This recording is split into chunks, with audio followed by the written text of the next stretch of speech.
আসসালামু আলাইকুম। আজকে আপনাদেরকে দেখাবো অ্যাডভান্টেজ, এটির কি কাজ করে থাকে এটি এবং কোন কোন সবজিতে কতটুকু হারে ব্যবহার করবেন সেই নিয়ে আজকে আলোচনা করব। আপনারা ভিডিওটি না টেনে সম্পূর্ণ দেখতে থাকুন এবং চ্যানেলে নতুন হয়ে থাকলে অবশ্যই চ্যানেলটিকে সাবস্ক্রাইব করে আমাদের সাথে থাকুন। এটি মূলত বন্ধুরা সেতু পেস্টিসাইড লিমিটেডের পণ্য।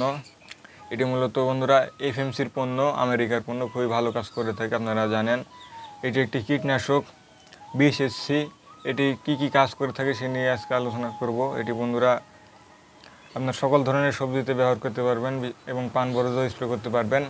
এর যদি ধানে স্প্রে করেন, এর সাথে মাজরার পাতা ব্যবহার করলে মাজরা পোকা থাকবে না বন্ধুরা।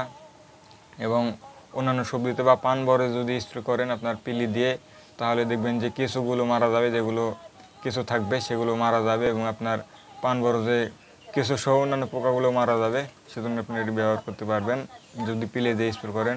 এবং অন্যান্য ক্ষেত্রেও এটি ব্যবহার করলে দেখবেন যে পোকার আক্রমণ থেকে আপনারা রক্ষা পাচ্ছেন। অনেক রকম পোকার কাজ করে থাকে এটি বন্ধুরা এখানে দেওয়া আছে মাজরা পোকা, পামরি পোকা, বাদামি গাছ ফড়িং এবং বলওয়ার্ম। এটি অনেক রকম পোকা দমনের জন্য খুব ভালো কাজ করে থাকে, আপনারা জানেন। এটি প্রায় সকল ধরনের সবজিতে আপনারা এটি ব্যবহার করতে পারবেন। অনেক রকম পোকা দমনের জন্য ভালো কাজ করে থাকে।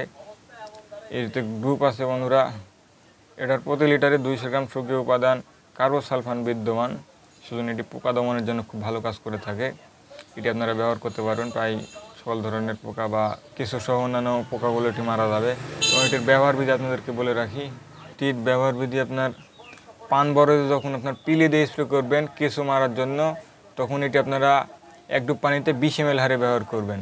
এবং যদি মাথা দিয়ে স্প্রে করেন অন্যান্য পোকার জন্য, ফড়িং এবং অন্যান্য পোকার জন্য, আপনার দেখবেন যে মাথা কাটছে এবং পান ফুটো করে দিচ্ছে, তখন এটি ব্যবহার করলে আপনার 1 ডুব পানিতে 12 থেকে 13 মিলি হারে ব্যবহার করবেন। এবং সবজি খেতে ব্যবহার করলে লিটারে 1 ml হারে ব্যবহার করবেন। এবং যদি ধানে মাজরার জন্য স্প্রে করেন তাহলে 1 ডুব পানিতে আপনাকে 25 ml হারে ব্যবহার করতে হবে এবং এর সাথে অন্যান্য পাতার বিষ অ্যাড করতে হবে। এটি যদি ব্যবহার করেন 25 ml হারে ব্যবহার করবেন আপনার ধানের মাজরার জন্য। বন্ধুরা, আপনাদেরকে দেখিয়ে দিলাম অ্যাডভান্টেজের কাজ কি এবং কোন সবজিতে কতটুকু হারে ব্যবহার করতে হবে। এই হারে ব্যবহার করলে ইনশাল্লাহ আপনারা উপকৃত হবেন। ভিডিওটি কেমন লাগলে অবশ্যই আমাদেরকে জানাবেন এবং চ্যানেল নতুন হয়ে থাকলে অবশ্যই চ্যানেলটিকে সাবস্ক্রাইব করে আমাদের সাথে থাকবেন। যারা এখন সাথে ছিলেন সবাইকে ধন্যবাদ।